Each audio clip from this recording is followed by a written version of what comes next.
Então vamos lá. Olá, bom dia a todos e a todas.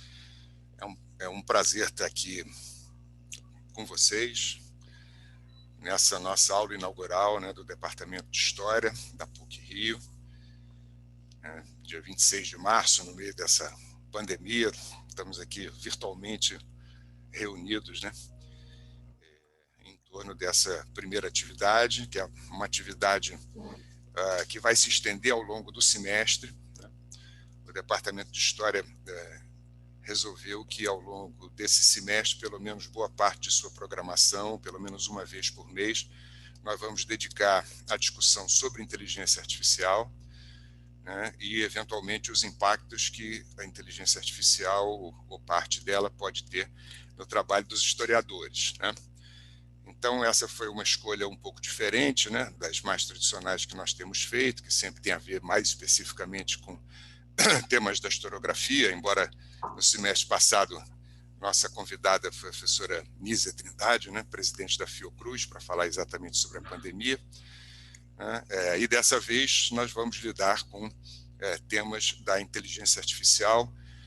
Toda última sexta-feira do mês estará marcada uma sessão onde nós vamos discutir inteligência artificial. Nós já temos programada para o final de abril um curso sobre história digital, com uma conferência na última sexta-feira também, da professora... E agora? Eduardo, me ajuda? Anita Lucchesi. Isso, professora Anita Lucchesi, muito obrigado, que está lá na Universidade de Luxemburgo, lidando exatamente com história digital. Depois, no mês de maio, nós teremos um encontro com o professor Edgar Lira e a professora Clarice Siquênios. Edgar, professor da filosofia da PUC, Clarice, professora da informática, que estão numa aventura nova, transdisciplinar, multidisciplinar, dando um curso juntos sobre filosofia, sobre filosofia e ética da tecnologia e da inteligência artificial, um curso na pós-graduação da PUC. Eles vão nos contar sobre essa experiência. E depois, no mês de junho, teremos uma sessão sobre games e história. Obviamente que nós poderíamos nos perguntar o que os historiadores têm a ver com isso. E eu não vou responder isso, esse também não é o tema da nossa convidada de hoje, que é a professora Dora Kaufmann, que nos dá a aula inaugural. Mas eu queria deixar aqui só uma pequena provocação que me foi feita pela professora, que nos foi feita no curso que o Edgar e a Clarice estão dando, e a Clarice fez uma provocação na última aula aos historiadores, exatamente colocando no ar esse slide, que eu espero que vocês estejam vendo bem aí, onde eu peço que vocês esqueçam essa parte do lado esquerdo, que não nos interessa, mas aqui do lado direito, onde está escrito História e Destino, ela fazia aos historiadores duas provocações. A primeira, chamando a atenção para essa reconstituição, a partir do crânio da famosa Luísa, na África, para a reconstituição dessa face, de como a Luísa seria a partir de mecanismos justamente da computação gráfica, da inteligência artificial, etc., que implicaria uma espécie de recriação do passado a partir da tecnologia do presente. E a instabilidade que nós temos em relação à ideia de passado, e a ideia, inclusive, da documentação do passado, dado que isso aqui é uma produção da própria inteligência artificial, isso não é um retrato da Luzia. Então, como é que nós lidamos com esse tipo de coisa? Imagino que a maior parte dos aqui presentes viram os filmes sobre o Parque dos Dinossauros, ou essas reconstituições que se fazem. A BBC faz muitas reconstituições dos dinossauros andando e passeando por aí, a partir de uma certa ossada que é reconstituída também artificialmente e produzida a partir da computação. Então, o que significa esse passado que é completamente produzido pelo presente, né? E o que implica, né, o achado dos vestígios do passado a partir do momento que eles podem ser trabalhados dessa maneira, né? Ao mesmo tempo, ela faz uma segunda provocação, né? Aqui embaixo nós temos aquele famoso vídeo, né, que foi feito um discurso, né, do Vladimir Putin, um discurso que ele nunca fez, né, mas que foi produzido justamente por essa tecnologia, né, de deep video, já não sei o nome da deep learning, né, dos algoritmos da inteligência artificial, que são capazes de produzir, né, o discurso de um personagem. Tem um do Obama, tem um do Bolsonaro, aliás, falando inglês, que é muito engraçado, né, que é perfeito do ponto de vista da imagem, né, e como que nós, historiadores, vamos lidar com esse tipo de documentação, no caso, uma documentação contemporânea, né? Então, acho que tenho a impressão que só essas duas provocações, né, que a professora Clarice Siquenius fez no curso que ela dá junto com o professor Edgar Lira, né, só essas duas provocações acho que são bastantes para nós começarmos a pensar, né, na instabilidade, né, na diferença, né, de como os historiadores costumam lidar, né, com a sua documentação, seja ela no passado, seja no presente, e com essa recriação, né, tecnológica de um passado que, obviamente, não deve se confundir com o passado, né? Sabemos nós que os historiadores também não confundem a documentação com o passado, né? São vestígios a partir do qual nós trabalhamos, né? Mas esses vestígios são de natureza completamente diferente, né? Então, um pouco isso era só uma provocação inicial, que não tem a ver, né, com a aula de hoje, propriamente, né, mas acho que tem a ver com o tema, né, e esse nosso esforço de trazer a inteligência artificial para o campo da história, da teoria da história, da historiografia, da produção do conhecimento histórico, né, e que eu queria deixar aqui como introdução, digamos, geral às nossas várias atividades, né. Hoje, especialmente, a nossa aula inaugural do departamento, do semestre, né, nós vamos ter aqui o prazer de receber uma pessoa que é muito querida na PUC do Rio, né, a professora Dora Kaufmann, né, para a conferência Inteligência Artificial, Utopia e Distopia. Né, alguns mais antigos aqui conhecem a Dora porque ela estudou na PUC, né, eu conheci a Dora em 1975, nos pilotis da PUC, na Semana dos Calouros. Ambos tínhamos acabado de entrar para o curso de engenharia, né? Depois eu fui para a história e ela foi para a economia, né? Ela se formou em economia na PUC do Rio, né? Depois ela fez doutorado na Escola de Comunicação de São Paulo, né? Com um período na Universidade de Paris, Sorbonne 4, fez vários pós-doutorados na COP e lá também na PUC de São Paulo, onde hoje ela é professora, né? Ela é professora do programa da PUC de São Paulo, do Programa de Tecnologia da Inteligência e Design Digital da Faculdade de Ciências Exatas da PUC de lá, né? E ela também é autora de alguns livros, né? Coautora do livro Empresas e Consumidores em Rede, um estudo das práticas colaborativas no Brasil, e autora dos livros O Despertar de Gulliver, Os Desafios das Empresas nas Redes Digitais, e o último livro dela, que se chama A Inteligência Artificial, é uma pergunta, né? A inteligência artificial irá suplantar a inteligência humana?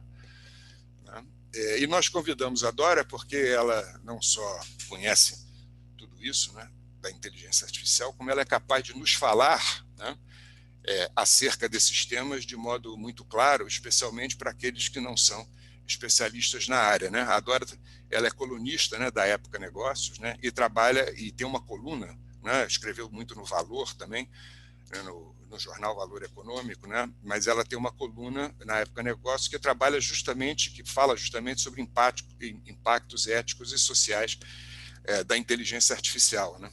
Então nós achamos que isso poderia ser uma excelente abertura, né, especialmente para os que, como eu, não conhecem quase nada, né, de inteligência artificial, e seria uma maneira de nós nos introduzirmos no tema, né? Professora Dora Kaufmann, bem-vinda de volta à PUC, bem-vinda de volta à sua casa de origem. A palavra é sua, é um prazer tê-la aqui. Então, muito obrigado, Marcelo, obrigado ao Departamento de História. De fato, eu estou bastante emocionada porque agora com lágrimas.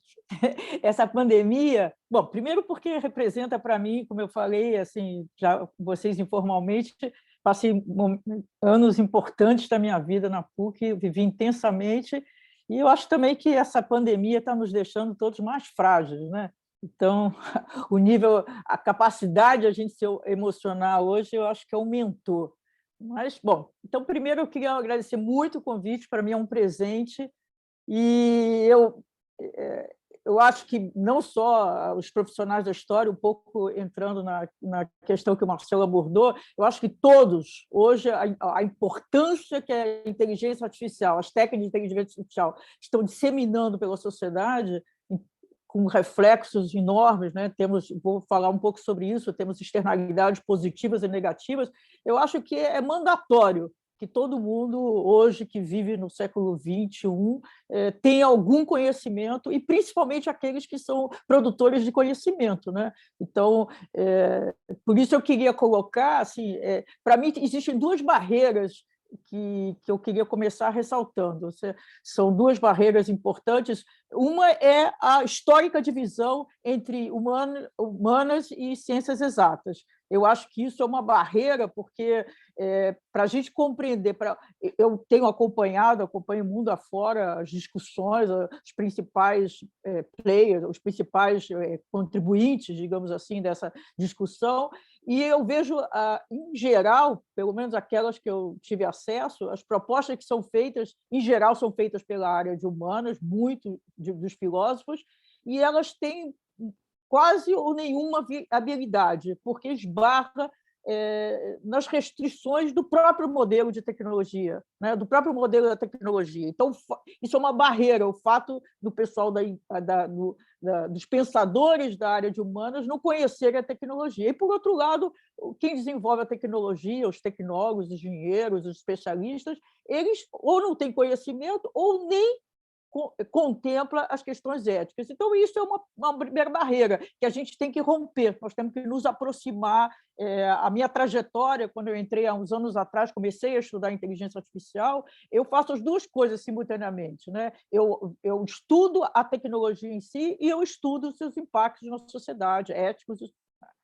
E a segunda barreira é a lacuna, que agora, pela primeira vez, eu vi uma instituição importante, que foi o Fórum Econômico Mundial, em julho do ano passado, lançou um estudo onde ele ressalta essa segunda barreira, que é o gap, a lacuna entre o conhecimento dessa tecnologia por parte dos desenvolvedores e dos reguladores, né? Então, nós temos esses dois gaps que a gente precisa romper para a gente poder propor, ou pensar, ou refletir de uma maneira que tenha alguma viabilidade.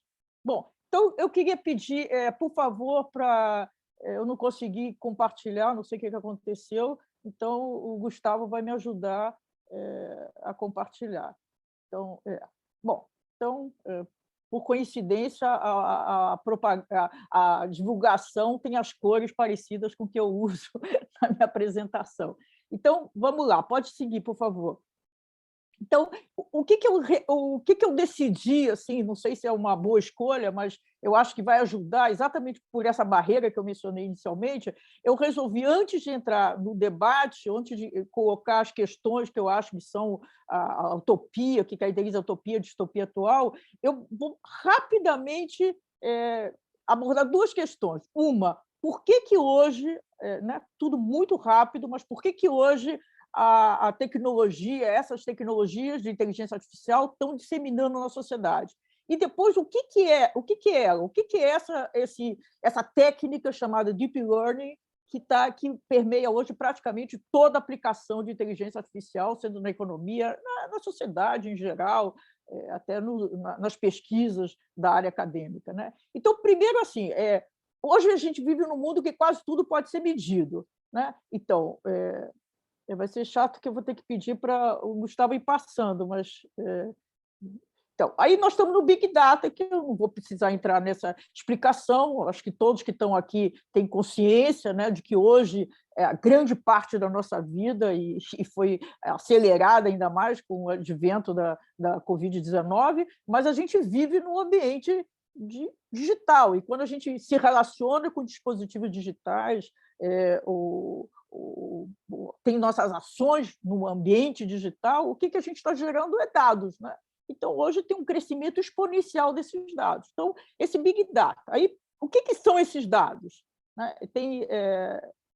Então, Gustavo, vai passando, por favor, porque então, o que são os dados? Né? Então, isso é importante a gente entender. Os dados, eles contêm o funcionamento da sociedade. Né? Então, se a gente pegar, por exemplo, os dados pessoais, nesses dados pessoais tem nossas preferências, onde a gente foi, como a gente compra, como a gente paga, o que a gente gosta, com quem a gente se relaciona, em suma, tem uma quantidade descomunal, inédita na história da humanidade, sobre as pessoas, assim como tem com os sensores nas fábricas, tem as informações sobre todo o funcionamento da fábrica, em suma, qualquer que seja a situação, os dados contêm, eles refletem, eles têm as informações numa quantidade e numa qualidade excepcional e inédita sobre aquele objeto que a gente está tratando. Então, qual é o valor desses dados?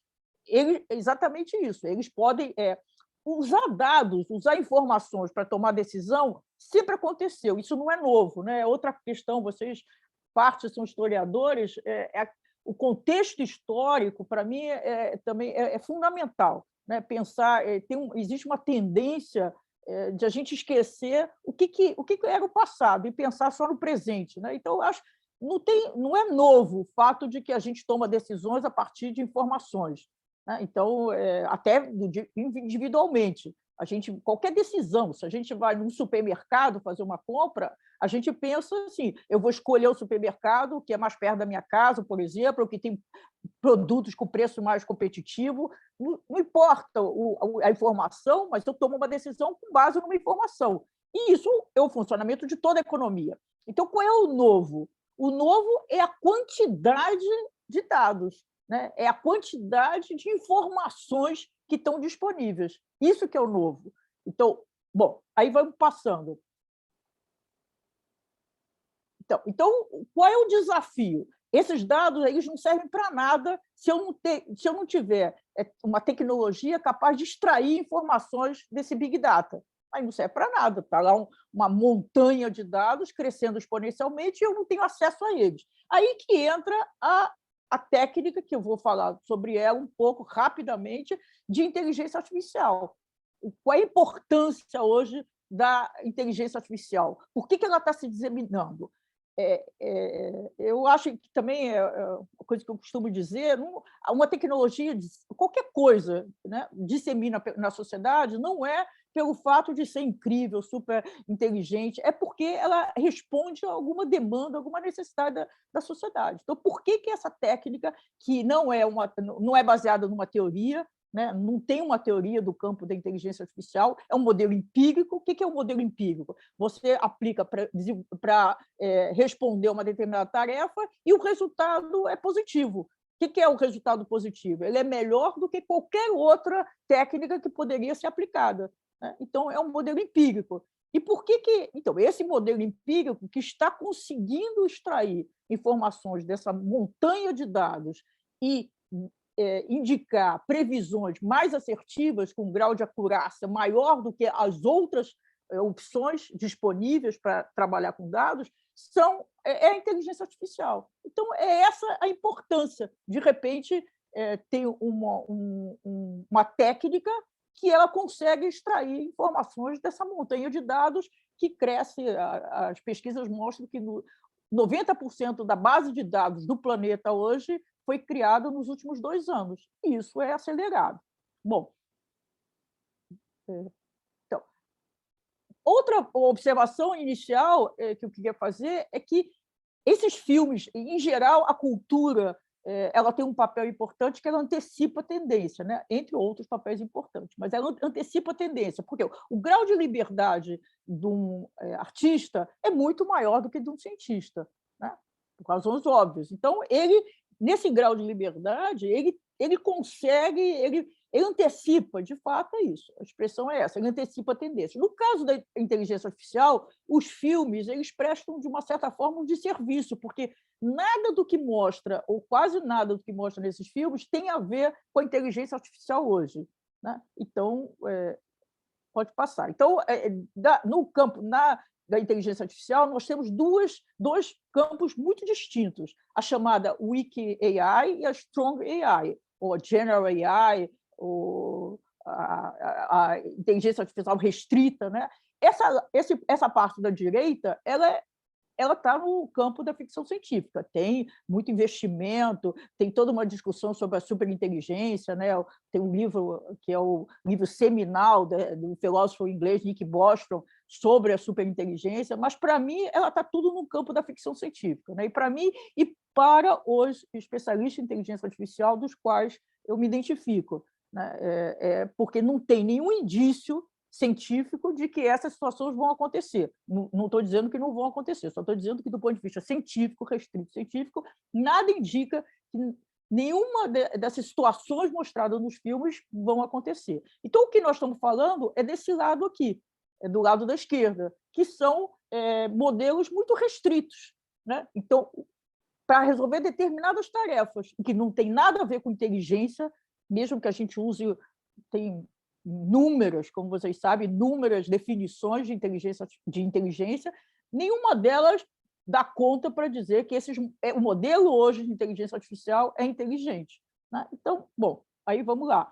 Então, o que é hoje a inteligência artificial que está predominando em praticamente todas as aplicações? Gustavo? E eu ponho entre aspas, porque está revolucionando, de fato, é uma tecnologia disruptiva, mas é apenas um modelo estatístico de probabilidade. Então, isso é fundamental, isso é talvez o mais importante de entender. É sempre. Então, por exemplo, uma das discussões que tem na área, que eu vou voltar a ela, que tem na área de humanas, é se é agente e se é agente moral, né? Então, se a gente pensar o que é agente, estou simplificando, é só o fundamento. O que é um agente? É alguma coisa que provoca uma ação. De fato, o modelo de inteligência artificial provoca uma ação, faz diferença tanto no ambiente quanto nas pessoas, mas não pode ser atribuído a um modelo estatístico de probabilidade um agente moral, né? Porque não tem nenhuma intencionalidade, não tem consciência. E aí também, não vamos entrar hoje nessa conversa, pelo menos inicialmente, mas também remete a outras discussões. O que é intencionalidade, o que é consciência, né? Bom, então, isso são todas questões que a gente pode retomar depois. Pode passar. Então, esse modelo, ele é isso, ele pega dados, uma quantidade grande de dados, ele estabelece correlações entre esses dados e ele prevê cenários futuros. Então, a grande contribuição dele é a capacidade preditiva, né? Então, eu sempre precisei, em qualquer atividade, e até na vida pessoal, eu tento projetar o que vai acontecer, porque, na medida que eu consigo projetar com mais assertividade, eu reduzo o risco. Então, isso não tem nenhuma atividade econômica que não use, que não precise da capacidade preditiva. Então, simular cenários. Então, vai lá. Então, o que ele faz, em geral, né? Ele vai a uma base de dados, ele identifica padrões, né? Então, serve para... quando um algoritmo de inteligência artificial está analisando, por exemplo, uma imagem na área de saúde, né, de uma tomografia, ele vai indicar padrões ou não padrões, anomalias. Então, ele vai comparar, o algoritmo já foi treinado, ele vai comparar com uma base de dados muito grande, onde ele foi treinado, o que são imagens de câncer, por exemplo, de tumor cancerígeno, e ele vai fazer essa correlação, e ele vai chegar à conclusão, não, essa imagem não tem esse padrão, ou tem esse padrão, ou não é o falso positivo ou o falso negativo. E, com base com essa identificação do padrão, ele vai prever os cenários, aí pode passar. Aí ele vai prever os cenários das mais variadas, né? Tumor de câncer, se é imagem, quando a gente põe lá no Google cachorro, aparecem várias imagens de cachorro, então o algoritmo já foi treinado para identificar o que é um cachorro, é sempre por correlação, né? E não tem esse modelo, eu já vou dar o nome para ele, que chama Deep Learning, ele não estabelece causalidade, diferente, por exemplo, dos modelos estatísticos tradicionais. É só correlação, né? Então, pode ser, agora, por exemplo, na pandemia, a inteligência artificial tem sido fundamental. Eu fiz 5 artigos na Época Negócios sobre a inteligência artificial e a pandemia da Covid, porque desde da primeira etapa, que é rastrear a contaminação, até as vacinas. Seria absolutamente impossível criar vacinas num tempo tão rápido se não fosse essa tecnologia de inteligência artificial, porque ela lida com uma grande quantidade de dados. Só nas proteínas é uma quantidade muito grande de dados. Então, essa que eu já vou mostrar, essa técnica, ela tem uma das capacidades, é essa. Então, hoje, nós estamos num mundo, e que eu acho que essa é a tendência a expandir a partir né, nesse século, nesse milênio, é a chamada data driving, né? Então, nós, hoje, eu acho que sempre, como eu já falei antes, sempre a análise de dados, que são informações, sempre esteve na base das decisões, mesmo inconsciente ou consciente. Mas hoje ela é fundamental, é um elemento de competitividade, né? Então, ela serve hoje, se eu estou fazendo um estudo na área de ciências sociais e humanas, eu uso as tecnologias de análise de dados, né? Então, aquela intuição que era muito comum há décadas passadas, a gente trabalhar com intuição, né, era muito valorizada, hoje dados. Eu tenho que juntar alguns pressupostos meus, hipóteses, meu conhecimento, mas a base eu tenho que buscar na informação, porque é muito precioso, né? Ela ajuda extremamente o seu processo de decisão. Vamos lá. Então, voltando um pouquinho no tempo, né? Que eu acho que também, como eu disse, eu acho que é muito importante, não só ver o contexto, como também ver um pouco a história. Então, vamos lá. Aí eu coloquei aqui uma linha do tempo, né? Para mostrar que, como tudo na ciência, né? É sempre um desenvolvimento. Bom, primeiro que a ciência é um processo coletivo, né? A geração do conhecimento. Eu sou absolutamente de acordo com isso, nunca é isolado. O que eu estou falando aqui não veio da minha cabeça, é um conjunto de autores que eu li, de debates que eu participei, que vai formando o meu pensamento. Então, tem vários aqui que foram momentos importantes nessa linha do tempo. Eu destaco o Alan Turing. Eu tenho um documentário no Netflix, quem não viu, veja, que é muito interessante sobre ele. E ele tem 2 textos, que também não vou ter tempo de entrar no mérito, mas ele tem 2 textos que são seminais. Um de 36, que é On Computable Numbers, e o outro é de 50, que é Computing Machinery and Intelligence, né? Onde ele antecipa, ele não está falando de inteligência artificial, mas ele está falando da computação. Mas ele tem uma grande contribuição, como todo grande pensador, tem milhões de interpretações, né? Então, tem várias correntes de interpretação, tem muita produção interpretando o que o Turing quis dizer. Mas, na minha visão, assim, a grande contribuição dele é ter colocado perguntas, né? Então, muito mais do que afirmações, muito mais de fazer previsões futuristas, são as perguntas que ele colocou. Então, para mim, é impressionante as perguntas que ele coloca no texto de 1950, né? Sobre a capacidade de uma máquina. Inclusive, ele faz uma colocação nesse texto, entre outras interessantes, que a máquina deveria se comportar, deveria se pensar numa máquina inteligente como uma criança, no sentido não de que a máquina vai aprender como uma criança, mas que seria um processo evolutivo, né? Que ela vai evoluindo ao longo do tempo e não uma máquina pronta já inteligente, o que de fato é o processo da inteligência artificial hoje. Vai lá. Então, esse é só um dado histórico, né? Foi nesse evento, o Summer Job de 56, que se reuniram 10 dos principais pesquisadores da área. Só um dado, pode passar. Então, aí também muitas definições, né? O livro básico que é usado em mais de 1.500 universidades americanas sobre inteligência artificial, ele até classifica, assim, tem 8 áreas, depende da área do conhecimento, tem definição sobre inteligência artificial diferente. Eu gosto dessa que eu acho, essa linha amarela, que eu acho bem simples, né? O John McCarthy, que é um dos 2 organizadores daquele evento de 56, ele definiu inteligência artificial a ciência e engenharia de fazer máquinas inteligentes, especialmente programas de computador inteligente.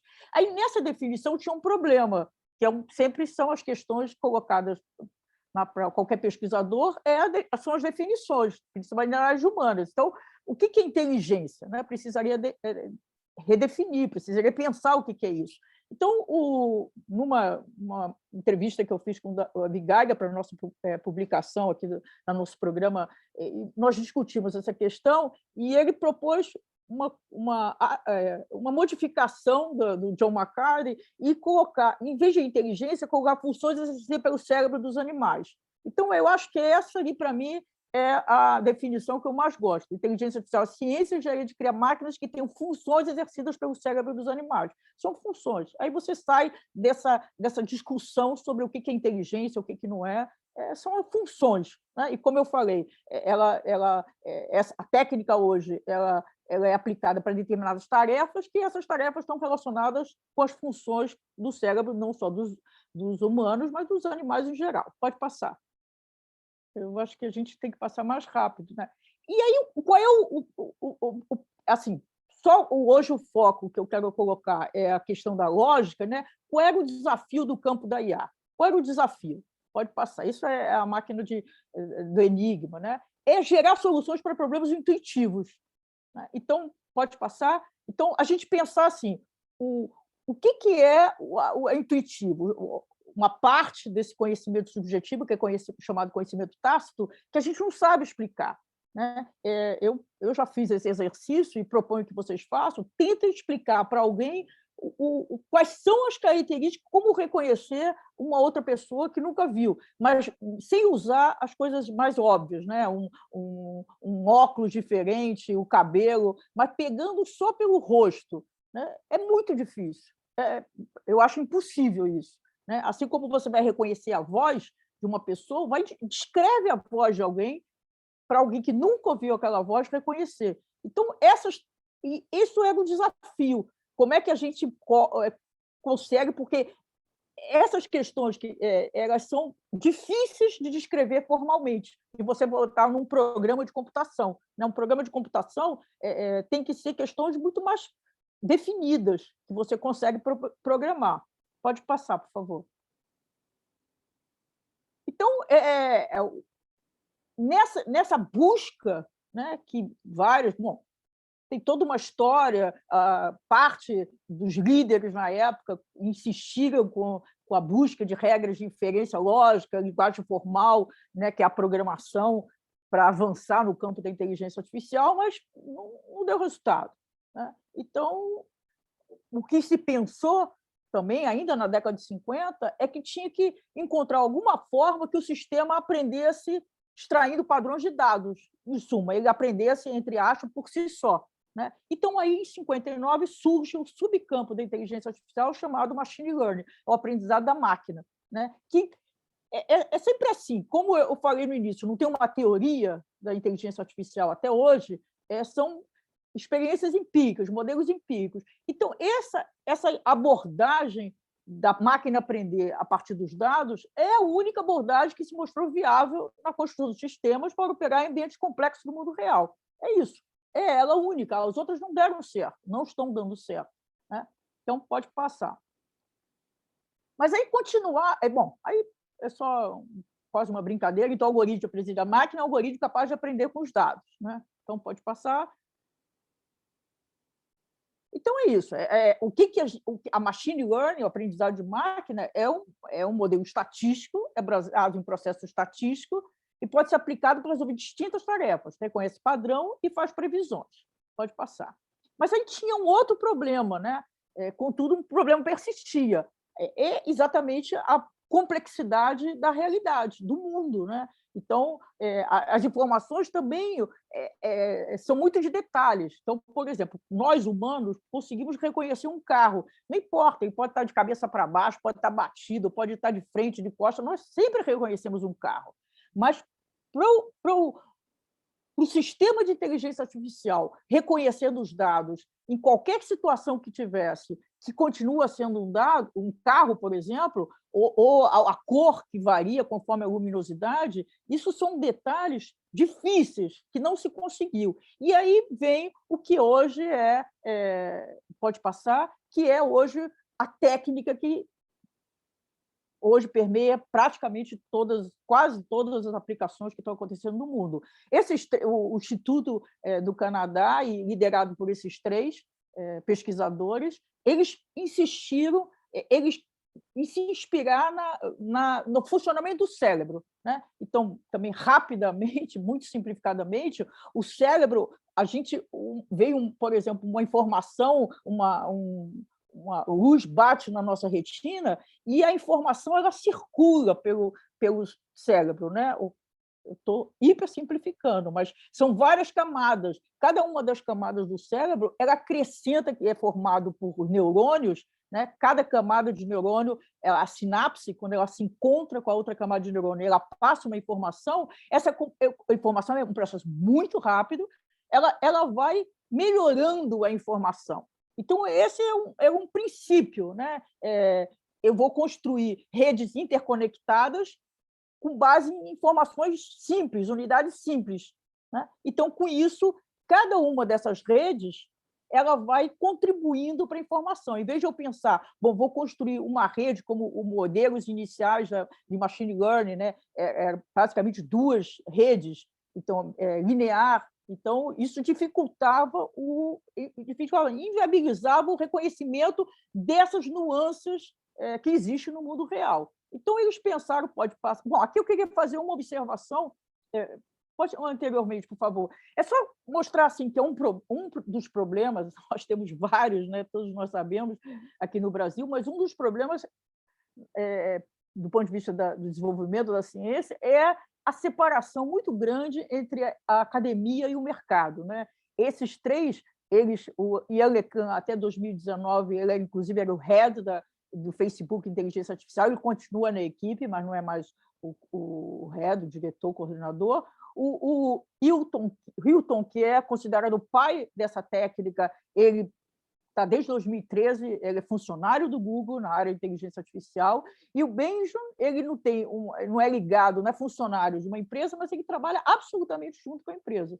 O desenvolvimento dessa técnica de inteligência artificial não teria chegado nesse estágio se não fossem as grandes empresas, se não fosse o Google, principalmente, né?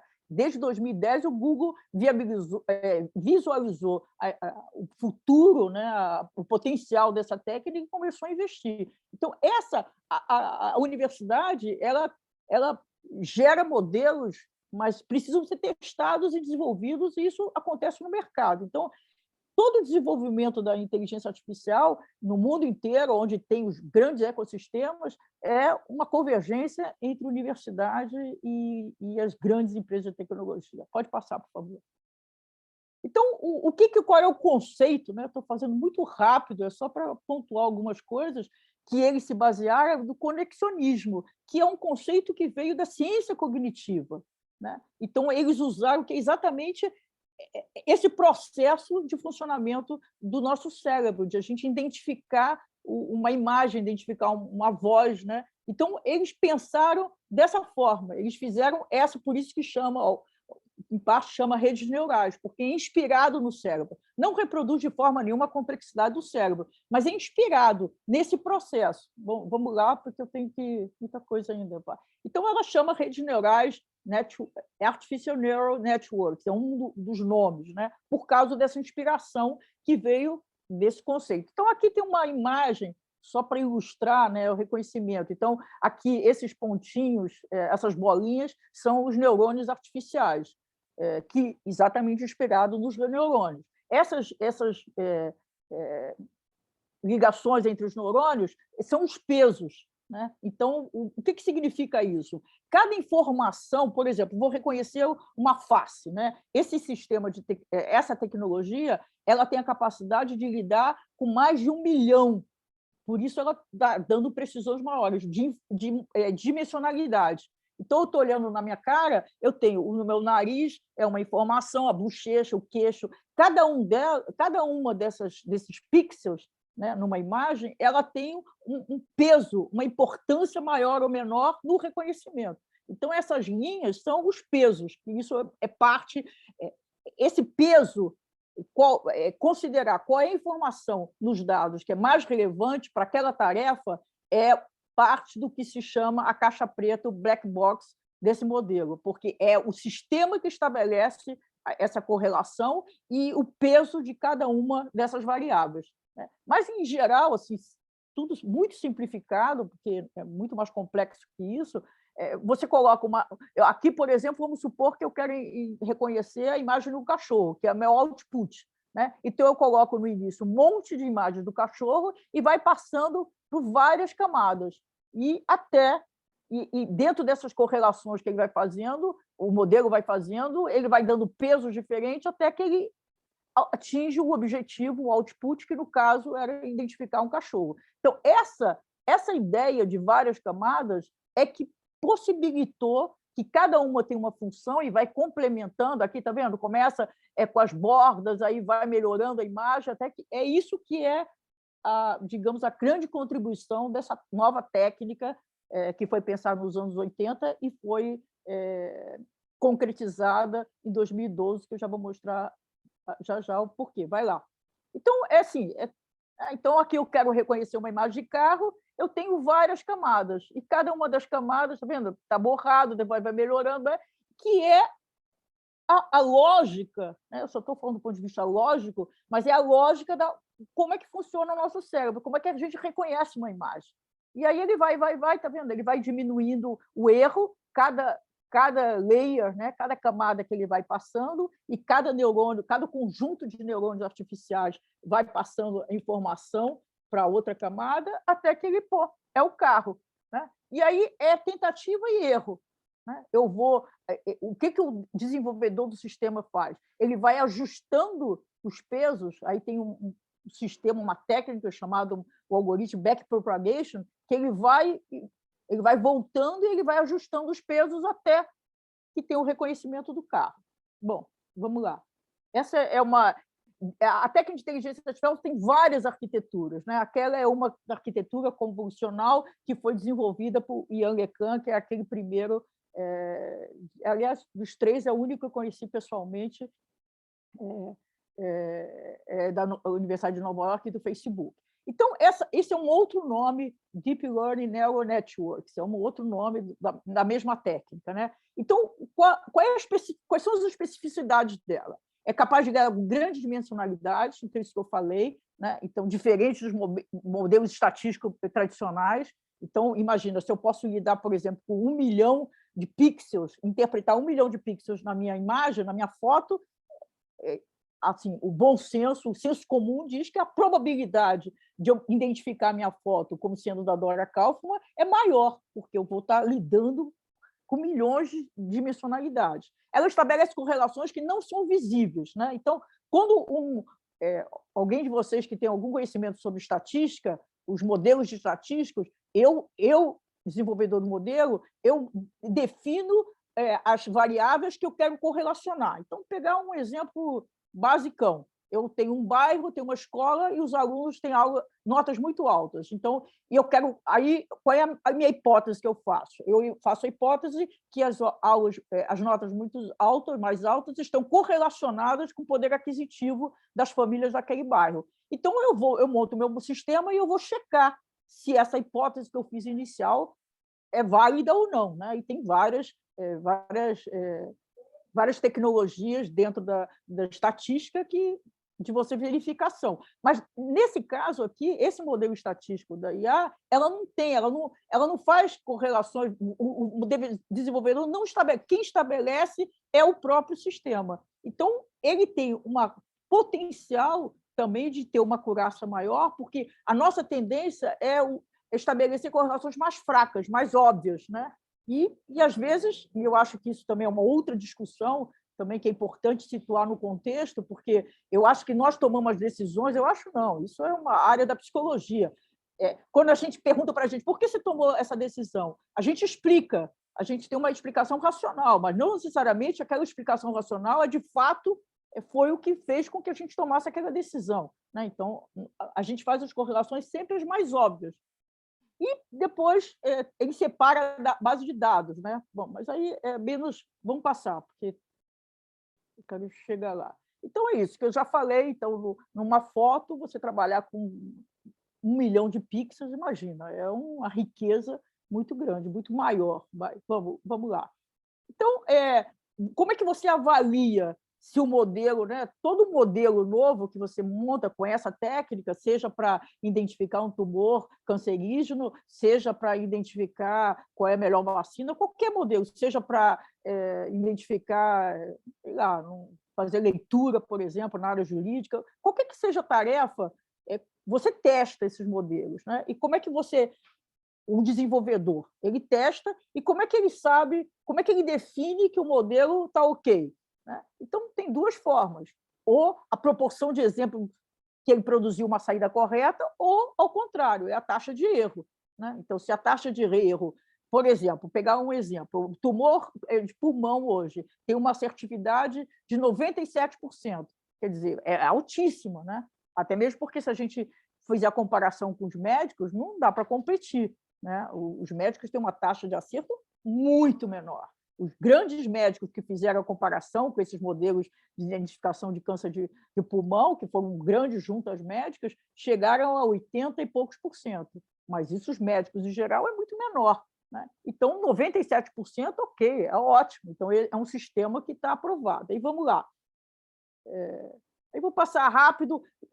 Tem esse ImageNet, que é um banco de dados, pode passar, por favor, criado pela Fei Li. Hoje ela é uma pesquisadora do Stanford. Hoje ela desde 2019 eles criaram um centro de pesquisa dedicado aos impactos sociais na Universidade de Stanford, e ela é uma das co-líderes desse centro de pesquisa, né? Em 2006 ela começou esse banco de dados, porque como eu falei, como é uma técnica que ela aprende dos dados, você ter os dados organizados é o que se chama label, né? Eu aqui, nesse banco de dados, por exemplo, tem uma infinidade de fotos de gatos de todos os tipos. Então, eles estão lá, tudo com label, é gato, gato, gato, gato, gato, para o sistema saber que aquilo é gato. Então, você tem que colocar o label, né? Você tem que dizer o que é aquela imagem, para o sistema ir aprendendo. Então, qual foi o marco desse sistema? Em 2012, pode passar, por favor, é uma rede chamada AlexNet, que a Alex era um dos nomes dos alunos, que foi um grupo de alunos do Hilton, na Universidade de Toronto. Eles desenvolveram, porque desde 2009, essa ImageNet começou a fazer concurso, né?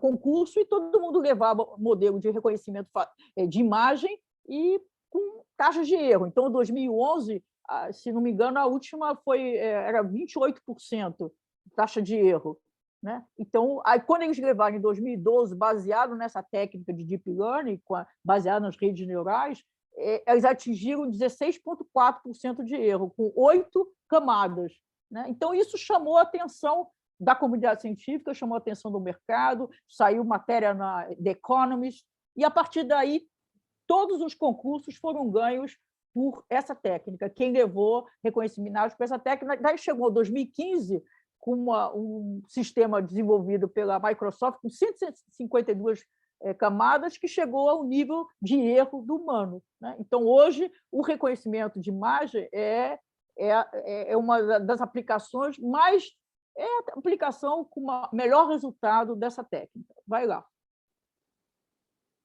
Então, por que foi possível em 2012? Algo que foi pensado na década de 80, por causa do Big Data, né? Então, a quantidade de dados é fundamental, a qualidade e o sistema, né? O power, né? A capacidade do hardware, né? Com as GPUs.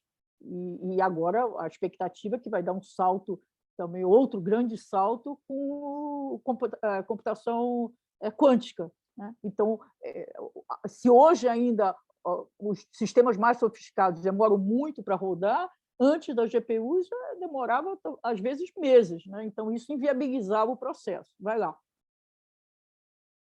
Então, é isso. Do ponto de vista científico, isso não sou eu que estou dizendo, isso são os grandes desenvolvedores com os quais eu leio ou converso, é que, desde a década de 80, não tem nenhum avanço significativo. Então, o que a gente tem hoje é implementação. O que a gente vê é cada vez mais está sendo implementado para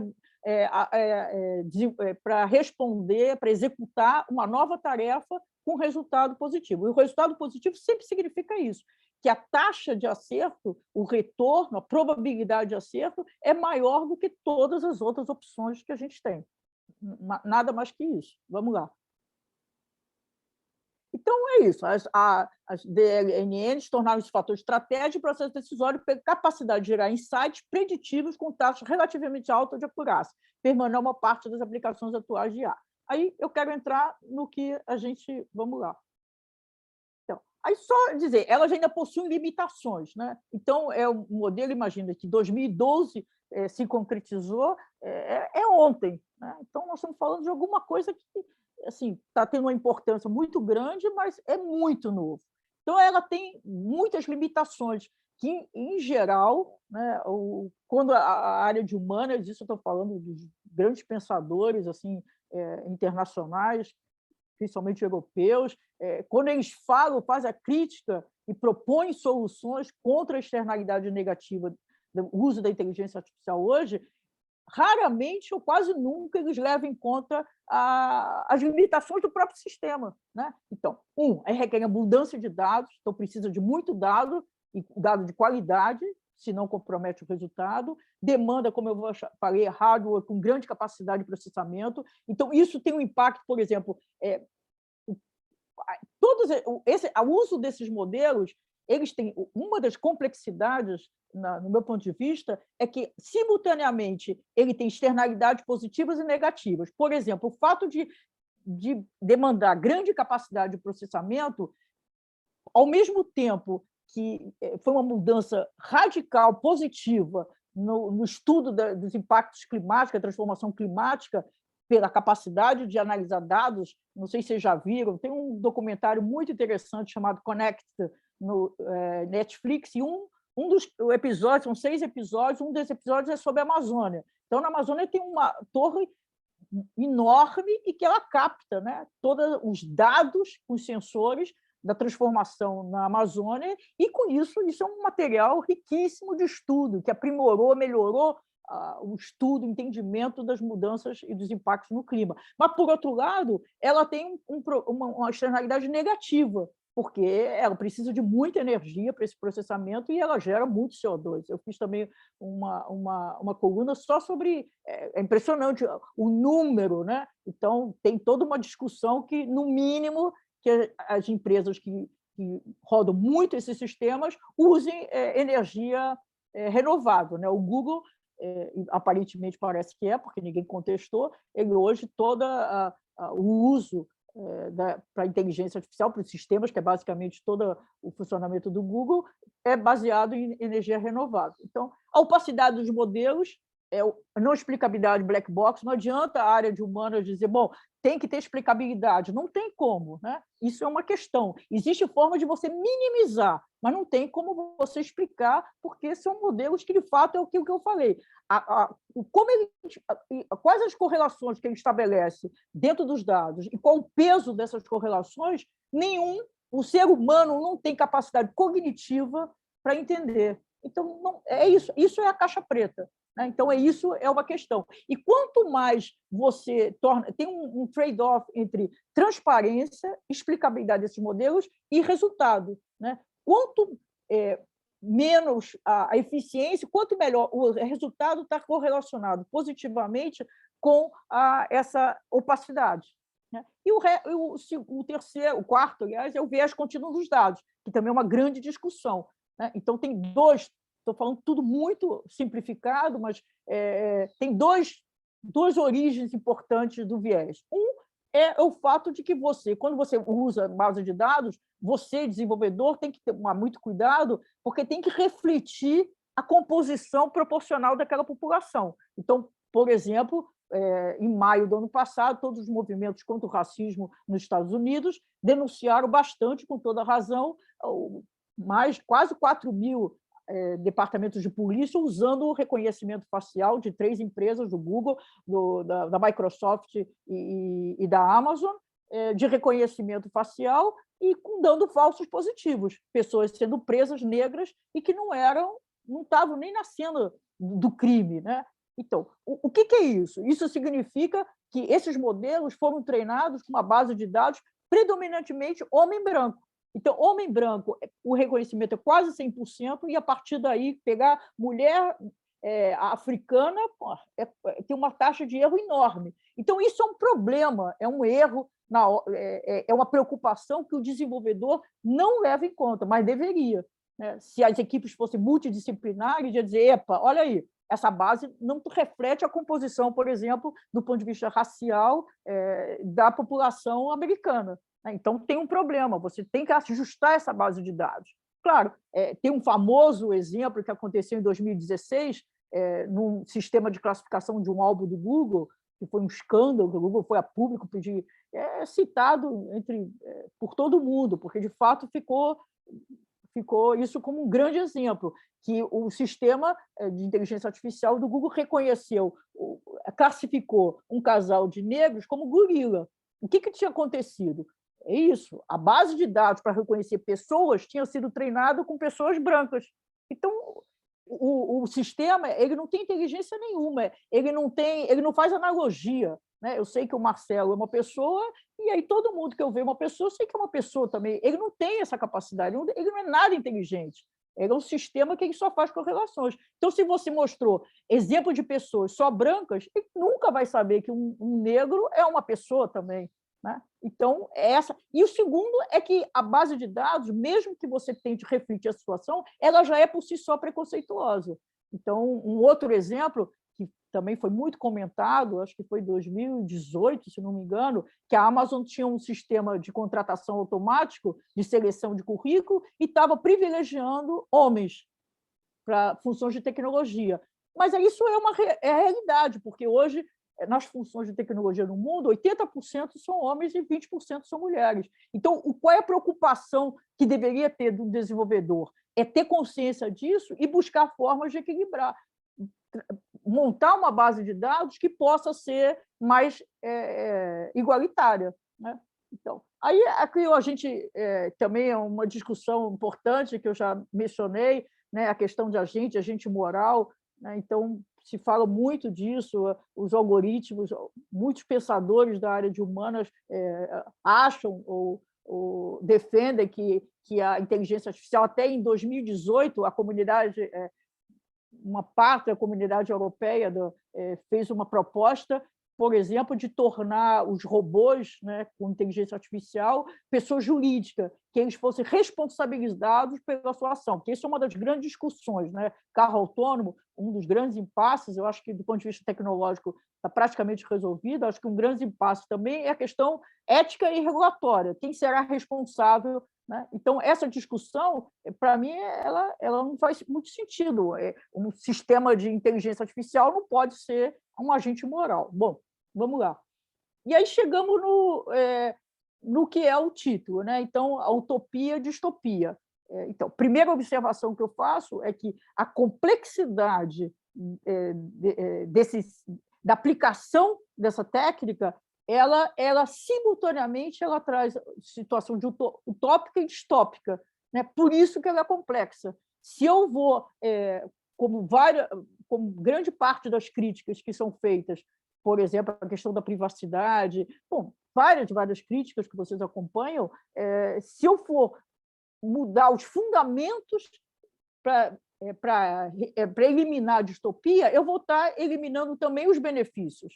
simultaneamente, né? Então, se eu mexer, qual é o modelo de negócio do Google, que é quem começou esse modelo de negócio da mídia segmentada, que depois é o Facebook. O Google e o Facebook são duas...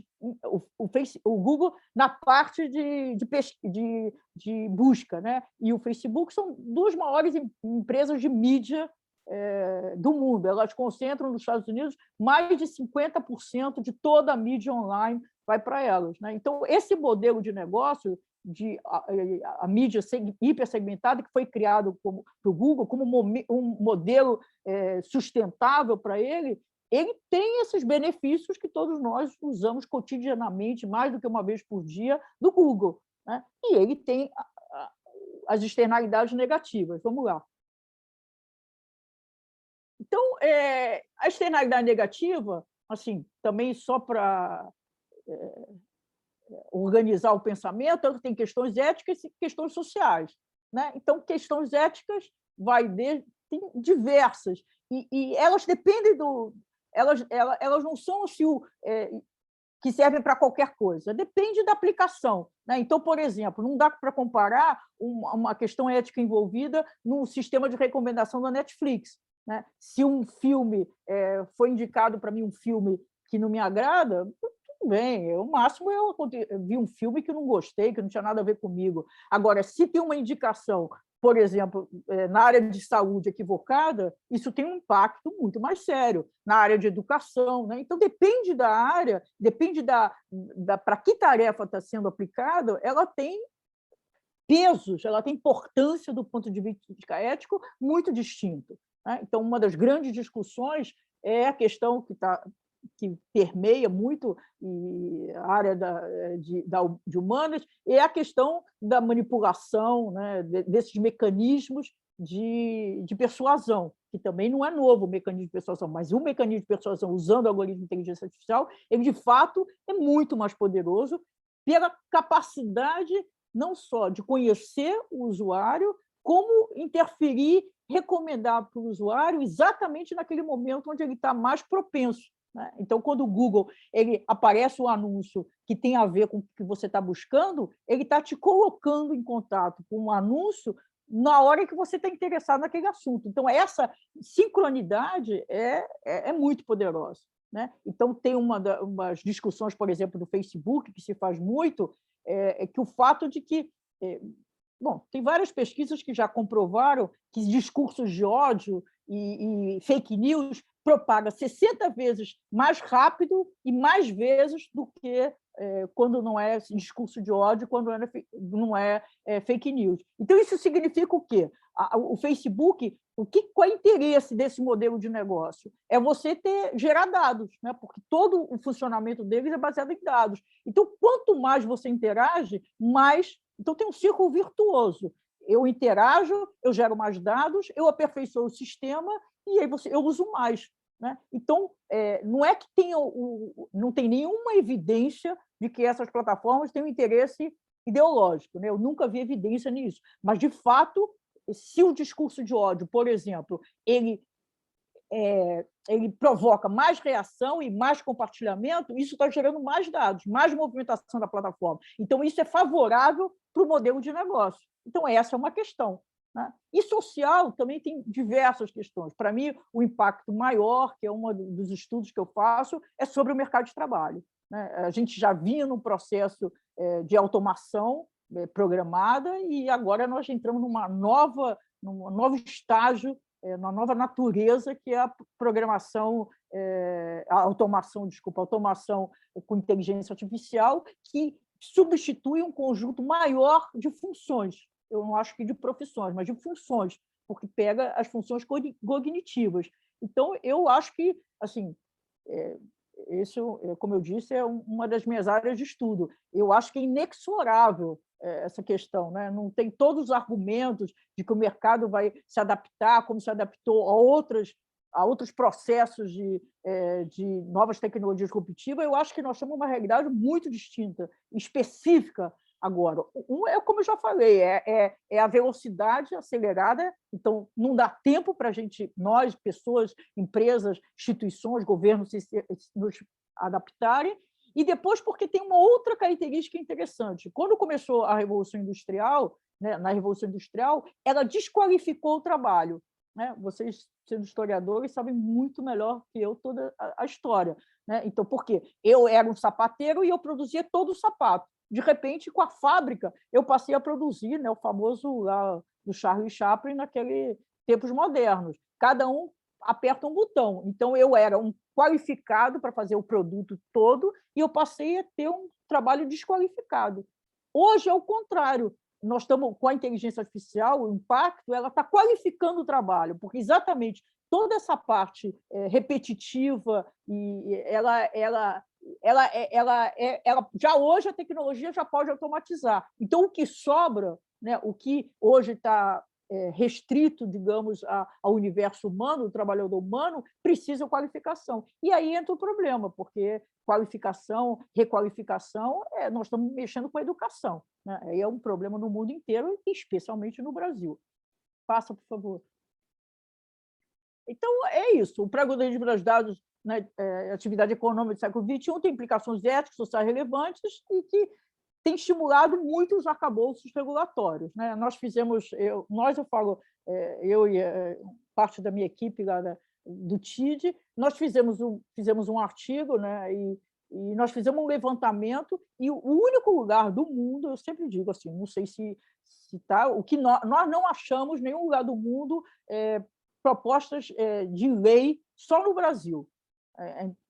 Não é à toa isso. Né? Tem 2 projetos, tramitando na Câmara e um no Senado para regular a inteligência artificial, mas absolutamente fora, inclusive nenhum dos 2 projetos tem nenhuma, não inclui sanção, né? Então não adianta nada. Mas, além disso, um deles tem, para vocês terem ideia, tem 6 cláusulas. Imagina, um tema tão complexo tem 6 cláusulas. Então, o que existe no mundo, pode passar, por favor, e a comunidade europeia tem vários documentos, tem documentos dos Estados Unidos, na Inglaterra, mas principalmente é uma dedicação muito forte da comunidade europeia, são princípios éticos gerais. Essa que é uma das discussões que eu tenho, que eu debato com assim, a maior parte dos filósofos que escrevem, inclusive o italiano Floridi, né? Ele tem uma produção, ele escreve... sai assim, frequentemente artigos, sempre compartilhado com outros autores, mas vários. Sempre tem o Viganini, francês, que escreveu um livro que tem uma abordagem sobre questões éticas. Esses são princípios muito gerais. Né? São princípios assim... tem um paralelo, inclusive nesse artigo a gente fez esse paralelo com a bioética. Né? São aqueles princípios gerais. Agora, o desafio é como é que você faz o que eu defendo, que é ética by design. Como é que você transforma esses princípios gerais de fato, na realidade. Né? Aí você tem que contemplar, como eu já falei antes, os limites dessa técnica e como é que você faz isso. Isso que aí ninguém resolveu ainda agora. Isso que é a grande questão. Então, porque eu acho que a gente tem que fazer, a gente tem que juntar, a gente tem que convergir a área de humanas com a área de tecnologia para a gente poder ter efetivamente ética by design. Então, na hora que está desenvolvendo um novo modelo, ele tem que contemplar as questões éticas e os impactos sociais, porque depois é o que acontece hoje, aí é muito mais difícil, já está no mercado, os algoritmos proliferam toda hora, tem mais algoritmos, uma velocidade enorme, e ninguém controla isso. Né? Então, isso que, como eu falei no início, a defasagem do conhecimento dos reguladores ainda dificulta ainda mais. Bom, já estou concluindo. Vai lá. Então, essa é a última, o Mark Zuckerberg, sei lá como... Zuckerberg, o nome dele, o Marcelo que me apresentou a ele, né? Eu fiquei entusiasmada com ele. É um filósofo belga, que ele é da Universidade da Áustria, e ele tem uma coleção, eu já tenho 13 livros dessa coleção, que é do MIT, são temas assim super importantes e que eles fazem um livro relativamente pequeno. Né? Então, ele escreveu sobre ética e inteligência artificial e ética. E, assim, eu eu li, foi um entusiasmo total, porque parecia que eu tinha escrito o livro, assim, de tanta afinidade, né? E ele foi a primeira vez que eu vi um filósofo tratar dessas questões que, de fato, levando em conta todos esses assuntos que eu falei, as limitações da própria técnica, ele foi buscar entender a técnica, né? A tecnologia, essas questões, então, que torna tudo mais complicado. Então, para terminar, ele tem essa frase, volta a frase dele, por favor, que é isso, quando a gente está discutindo a ética da inteligência artificial, na verdade, nós estamos discutindo a ética humana, né? Então, essa tecnologia, como qualquer outra, o desenvolvimento dela é no contexto social. Então, a tecnologia ela não tem uma ética da tecnologia, a ética está nos humanos, é como é que a gente experimenta, como é que a gente usa, como é que a gente trata. Então, se os desenvolvedores não se importam em nada com a ética, isso tem um problema no centro de pesquisa, seja da universidade, seja das grandes empresas. Isso não poderia ser assim, deveria ter lá uma equipe multidisciplinar preocupada com essas questões na partida, isso que é ética by design. Então, é isso, nós estamos rediscutindo todas as questões que são éticas, que isso é do ser humano, não está na tecnologia. Como eu disse antes, a tecnologia não é um agente, não tem agenciamento e muito menos agenciamento moral. Então é isso. Eu não sei se eu passei do tempo ou não, mas... Obrigado, Dora. Acho que nós acertamos o convite de trazer você aqui para fazer essa aula inaugural. Você realmente fez um panorama muito amplo, né, das questões, né? Obviamente, vamos sair daqui com um conjunto de perguntas, né, muito maior do que as perguntas que nós tínhamos como entramos. Né? Muito obrigado mesmo. É uma abertura, eu acho, com chave de ouro aí do nosso semestre no departamento e desse semestre especialmente dedicado aí a inteligência artificial, né? Olha só, nós temos um tempo já bem curtinho, porque o nosso limite a princípio é 12h30, temos 8 minutos, né? E eu tenho aqui umas 2 perguntas, se alguém quiser fazer, por favor, faça aí pelo chat, né? Que eu acho que é mais tranquilo. Mas antes disso, eu só queria fazer aqui uma dupla propaganda não autorizada. Né? Primeiro, que eu acho que vocês, quem quiser, tiver interesse, pode ver o canal do TIDD, né? Da PUC de São Paulo, que tem várias entrevistas lá que a Dora faz com várias pessoas. 2 em particular me interessaram muito. Uma com o Roberto Lente, né? Que é neurocientista aqui da UFRJ, que exatamente fala sobre o funcionamento do cérebro e compara o funcionamento do cérebro com inteligência artificial, né? E o outro é a entrevista com o Davi Geiger, né? Que é pesquisador na Universidade de Nova York e pesquisa inteligência artificial do ponto de vista da visão, né? E várias outras, então acho que a gente pode aprofundar lá o conhecimento por lá. A segunda, dado que você tocou, Dora, várias vezes nesse tema da importância de nós conseguirmos ultrapassar as barreiras, né, entre humanidades e a parte tecnológica, os desenvolvedores, os engenheiros, isso é uma área técnica em geral, fazer uma propaganda aqui também não autorizada. O professor Edgar Lira, né, que eu citei aqui como professor que está dando curso junto com a Clarice, com a professora Clarice da informática, né? É um filósofo que estuda ética, né, e filosofia da técnica, e ele acaba de escrever um livro sobre retórica, né, justamente apontando, né, a discussão das possibilidades de produzir um diálogo entre essas áreas que não conversam entre si, quer dizer, que linguagens nós usamos, quais os mecanismos de linguagem, que forma de linguagem é essa que vai permitir com que essa comunicação se dê de modo mais intenso, né, e mais efetivo, né? Então, não sei se o livro já chegou ao mercado ou não, eu não tenho nem o título do livro para dizer, mas, em suma, né, Edgar Lira, a gente procura lá e vai achar, né? Deixa eu ler aqui, então, para você uma pergunta que já foi feita.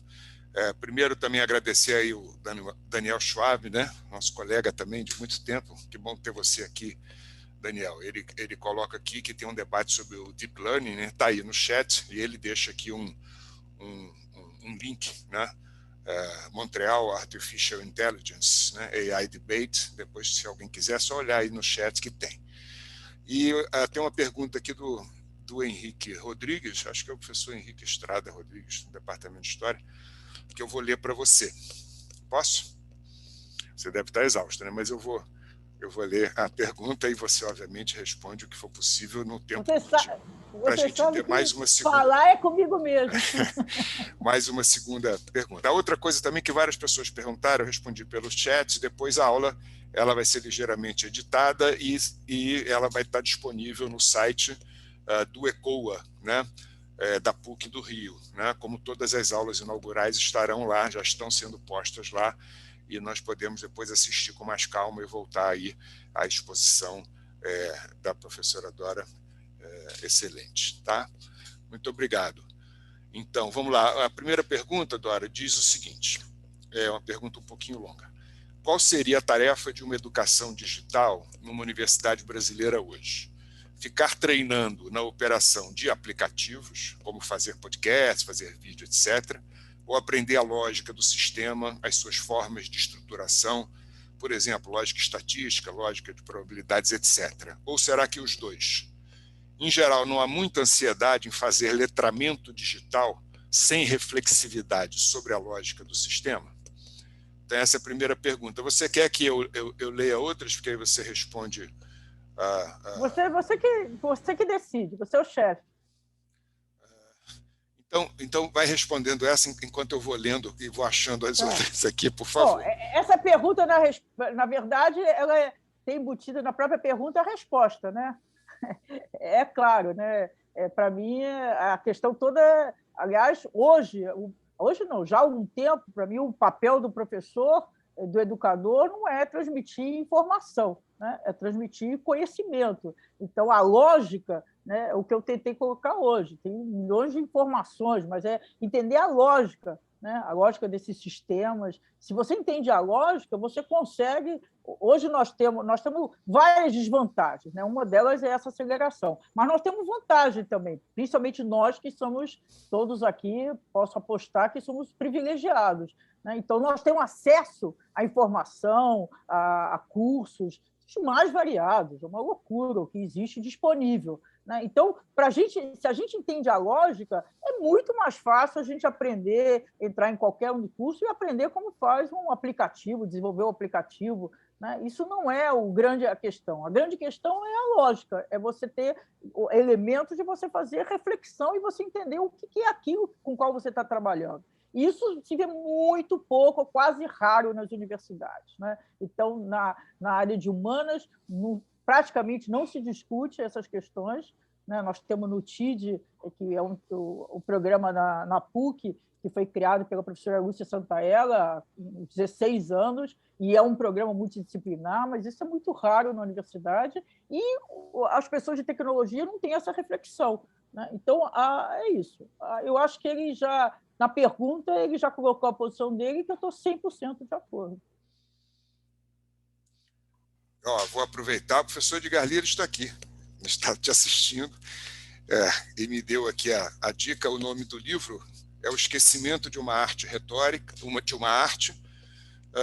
Retórica, Educação e Filosofia no Século XXI. O livro é publicado pela Almedina e ele está em pré-venda, tanto no site da editora Almedina, como também na Amazon. E ele estará disponível em papel a partir do dia 1º de abril.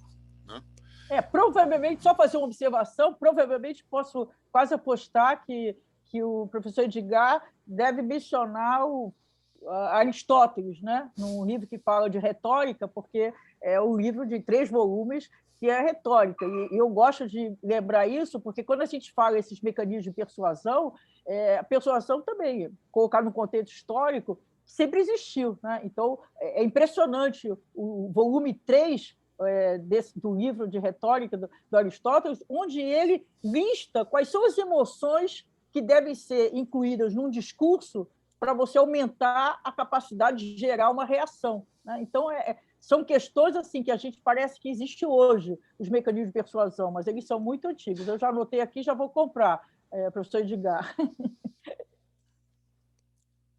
Dorinha, Edgar foi quem me apresentou o Kokelberg. Então, ele vem de Aristóteles a Kokelberg. Eu sei, já troquei um e-mail com o Mark, depois daquele que eu te falei, eu já troquei um outro dizendo do Edgar, dizendo que a sua relação com o Edgar e dizendo que o mundo é grande, a elite é que é pequena. Já falamos sobre isso. Vamos lá. Deixa eu seguir aqui, ainda tem 2 ou 3 perguntas, eu vou encerrar com elas, tá? Uma delas é do Bruno Magalhães, muito obrigado pela fala. Aliás, tem vários agradecimentos e elogios, depois nós passamos para você aqui pelo chat, tá? Foi um prazer. Teria 2 perguntas sobre como a GNT avalia sucesso. Pergunta 1. Como a gente pode medir o grau de sucesso se a gente não sabe quais são as variáveis que interferem com a série e se a gente não sabe o tamanho da série? A segunda pergunta é também sobre como se avalia o sucesso, mas agora do ponto de vista ético. De qual ética estamos falando, dentre as várias que diferentes pessoas podem querer adotar. Há uma segunda pergunta aqui também, da Renata da Conceição, que diz o seguinte: parece existir um problema ético intrínseco, ponto de interrogação, na inteligência artificial, porque ela acaba fazendo com que as grandes empresas, aquelas que usamos várias vezes por dia e que, portanto, têm mais poder sobre nós, trabalhem com uma noção de ser humano mais behaviorista do que racional. Só ver o que a professora disse sobre a circulação do discurso de ódio na rede. Isso pode ser resolvido? A natureza da IA pode ser tratada para ser mais transparente? Há algum desenvolvimento nesse caminho? E eu vou encerrar aqui com essas 2 perguntas, Dorinha, e pedir para você fazer o encerramento, porque nós estamos chegando já no nosso limite aqui. Tá bom? Se houver outras perguntas no chat, eu também passarei para você por e-mail, tá? Então, obrigada pelas perguntas. Não são fáceis, né? Aliás, eu nem esperaria outra coisa. Nesse fórum aí não vai ter nada fácil, então precisaríamos ter um evento só para discutir as questões éticas, assim, mas rapidamente, né? Como é que mede o sucesso? O grau de assertividade, é o que eu falei, né? É um modelo estatístico de probabilidade para executar uma determinada tarefa. Se você vai testando, né? Como todo modelo, você vai testando. Se ele está dando grau de assertividade acima do que você tinha com outras opções, quer dizer que ele está dando certo. Né? Então, por exemplo, nos modelos todos que foram desenvolvidos rapidamente no início da pandemia para mapear, fazer dos contágios. Né? Então, esses modelos se mostraram melhores do que qualquer outra possibilidade de você rastrear o contágio. Então, o modelo está dando certo. Esse é o modelo empírico. Né? O modelo empírico é sempre assim, você aplica e aí você analisa o resultado, foi melhor do que a outra opção, então ele está funcionando. Bom, ética, eu aqui, nesse fórum aí, é uma ousadia minha querer falar de ética, né? Mas ética é evidente que tem. Ética não é Essa é uma das questões, inclusive, porque tanto ética quanto moral não são conceitos universais, né? Eu, pelo menos, não acho isso, né? A ética numa comunidade é diferente de outra, os conceitos de moral. Então, quando a gente fala assim, também a gente fala no geral, esses algoritmos, eles têm que ter uma ética. Bom, ética de quem? O que é? Aonde? Né? Então, se não são os conceitos universais, Segundo, os seres humanos não agem de uma forma ética, mesmo que a ética exista na sociedade, não agem de forma ética. O que está embutido nos dados é um comportamento humano com toda a falta, digamos, de ética. Né? Então, estamos refletindo nos dados. Né? Agora, sobre a Big Tech, que eu não mencionei, é um outro problema, é uma outra externalidade negativa muito importante também. De fato, como quem fez a pergunta, acho que foi o Bruno, falou, tem um poder descomunal. Né? Essas são 9 Big Techs, 3 chinesas e 6 americanas. Elas hoje, se a gente pegar as maiores empresas do ponto de vista de valor de mercado, de valor de marca, de faturamento, de receita, qualquer variável, as 4 principais Big Techs americanas estão entre as 5, 6. né? Então, isso é um poder que elas têm muito grande, e significa uma barreira. Aquele ciclo virtuoso que eu comentei, né? Por exemplo, o Google. Por que não surge nenhum concorrente que elimina o Google ou compete com o Google? Hoje, entre 10 pesquisas, buscas, 9 são feitas no Google. Por quê? Porque é um ciclo virtuoso. Quanto mais você, como o sistema ele aprende e se aperfeiçoa pelos dados, quanto mais você usa o Google, mais aprimora o sistema, melhor ele fica, mais você usa, né? Quando você, por exemplo, o Google Translate, a partir de 2016, o Google começou a usar essa técnica de Deep Learning. E aí a gente vê a diferença. Cada vez está melhor a tradução, porque ele vai aprendendo, né? Quando eu chego lá e vejo, eu mudo, mesmo na pesquisa, vou pegar a pesquisa básica de busca do Google, eu ponho lá uma pesquisa, aí vem a resposta, não me satisfaz, eu mudo a maneira, o Word, né, do que eu estou fazendo a pergunta. Isso significa que eu estou sinalizando para o sistema, dos algoritmos, olha, não gostei. Aí ele vai aprendendo com feedback com você. Então, isso cria uma barreira tremenda, né? Porque é uma quantidade. Eu acho que o elemento dessa competição, da vantagem competitiva deles, não está tanto na tecnologia, acho que está na quantidade de dados, né? Então, de fato, tem muito essa discussão de que está baseado no comportamento, né, que é o behaviorismo, o comportamento das pessoas, mas eu acho que é mais do que isso. Acho que não é só no comportamento, né? Essa técnica ela tem a capacidade hoje, através do reconhecimento facial, tem os chamados dados, tem os dados, grande parte do que eles usam, por exemplo, o Facebook, são os dados chamados dados residuais. Por exemplo, a pressão que você faz na digitalização é uma informação importante sobre você, né? Então, é um conjunto.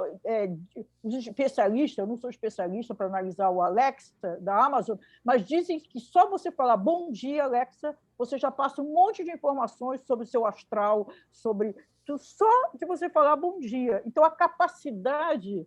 Agora, a última coluna eu fiz sobre a chamada Internet of Bodies, né? Que é um outro conjunto de dados. Todas essas tecnologias, pílulas inteligentes, todos esses aparatos dentro do corpo humano e conectado com o corpo humano, que estão gerando uma quantidade de dados que tem informação sobre todo o seu funcionamento, ou quase todo, do ponto de vista orgânico, de saúde. Então, é isso. Eu não sei como entrar nessas discussões de uma forma tão resumida assim aqui no final, mas quem quiser conversar, eu estou super à disposição, pode me procurar, a gente conversa mais sobre vários pontos. Eu sou super a favor, eu acredito profundamente que o conhecimento é feito de forma coletiva, a gente tem que quebrar barreiras, tem que se aproximar. A gente tem uma mania, talvez seja de país ainda subdesenvolvido, com muito de cultura subdesenvolvida, que a gente faz relações internacionais, mas a gente não se relaciona às universidades dentro, né, os centros de pesquisa dentro do Brasil, né? A semana passada eu fui descobrir que me procurou um pesquisador da PUC de São Paulo que eu nem sabia, e ele nem soube que a gente fez um congresso de inteligência artificial ano passado dentro da PUC São Paulo, né? Então, eu acho que a gente tem que se aproximar. Então, eu estou disponível para quem quiser conversar, é só me procurar. Obrigadíssimo, então, eu Dora. queria super agradecer e é isso. Cuidem-se vocês todos. Tem um pedido aqui, Dora, no chat, se você pode colocar o seu contato, talvez o seu e-mail, ou não sei, o que você quiser aqui no chat, enquanto eu termino aqui, se você puder escrever. Eu já estou botando aqui. Esse é o que eu mais gosto de usar. Mas eu tinha posto na minha apresentação, mas ponho aqui de novo. Bom, tá enquanto você faz isso... Já botei. Tá, muito obrigado. Professora Dora Kaufmann, é um prazer de fato tê-la aqui. Como eu disse, acho que a abertura com chave de ouro. Você teve um público bastante significativo, especialmente num dia desse de feriado. Tivemos cerca de 110 pessoas aqui assistindo, né? Nesse feriado meio maluco, pessoas ficaram em dúvida se haveria ou não, né? Se a aula continuaria ou não, porque a aula magna da PUC foi suspensa, né? Mas nós mantivemos a nossa aula inaugural, foi ótimo. Repito, estará disponível a aula da professora Dora Kaufmann no site do ECOA em breve, né? ECOA PUC-Rio. Né? Vejo aqui a presença de muitos amigos de vários lugares aqui, nossa época. O professor Luiz Guilherme Gutmann está ali, ó, Moacir Góes, tantos amigos aqui, Bernardo Jefferson, de Minas Gerais. Eu não vou ficar citando porque eu vou deixar a gente de fora, né? Professores do Departamento de História, todos aqui presentes. Eu acho que, em nome deles, eu agradeço, né, dos estudantes também a sua palestra, a sua conferência, sua aula inaugural. Né? E espero que o próximo encontro seja já vacinados presencialmente na PUC. Tomara. Se você quiser acompanhar aí a nossa programação, também fique à vontade, né? É só entrar em contato, que vai estar disponibilizada também toda a programação. Quem quiser acompanhar essa programação que eu disse no início, né, e muitas outras coisas, né, que o nosso Departamento de História faz, nosso programa de pós-graduação, né, é só visitar o site do Departamento de História da PUC-Rio, né, e toda última sexta-feira, então, do mês, nós teremos uma atividade especificamente voltada, né, para a discussão de inteligência artificial ou história digital, para quem estiver interessado. Tá? Eu queria agradecer, antes de terminar, né, ao pessoal aí que deu o apoio para a gente, a Luciana Varanda, do Decanato do CCS, né, ao Igor, do Departamento de História, ao Gustavo Rubichês, do CCAD, né, ao Eduardo, do CCAD, que foram fundamentais aqui para a gente poder fazer a nossa aula aqui com tranquilidade. Muito obrigado a todos e todas, que vocês fiquem aí protegidos, se vacinem, e até breve. Um abraço. Muito bom. Parabéns, Dora.